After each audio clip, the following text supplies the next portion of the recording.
Rahmat, asalim. Farzandimgami? O'zini radno otasi bilan ajrashgan bo'lsam ham, полностью uni xotini mening uyimda turib, bolalarimga qarab turishdi. Unga ham kelib, somsalardan berdim, markavchalardan, holvalardan Buxorodan olgan. Xotini chiqadi, lekin bolalarimga yaxshi qaratdi. Men yo'g'imda, mashalloh, tabarakalloh, pastellarimgacha almashtirib, endi meni uyimda bemalol turularing dedim.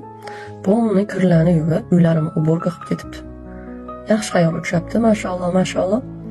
O'zi yozilgan hadisda ham, ajrashganingizdan keyin eringizga yaxshi hayol uchraydi, sizga ham yaxshi er uchraydi. Так что bolalarni ikkinchi onasi desam ham bo'ladi. Chunki bolalar meniki emas, bolalar Allohga. Tем более 3 ta taloqdan keyin u menga hech kim emas, просто bolalarning otasi.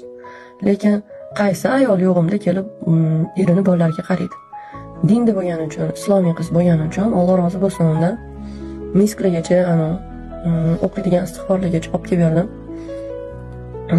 Hazilagacha yarmisini berib, Alloh rozi bo'lsin unaqa ayollardan. Bolalarim ham довольны, xafa qilmagan, polni qizimga yordam bergan. Ovqatlarigacha qilib, bolalarimga qarab, cho'miltirib, mashalloh, mashalloh. Bemalol ishlarimni qilib bitirib keldim. Chunki bu dunyoda ham o'lib ketadi qizlar. Arzimaydi arazlaganingiz.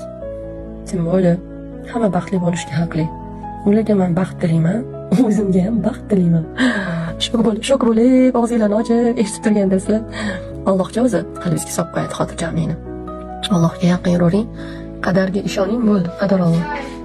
Да, можешь. Kuninglar xayrli o'tsin, asalim.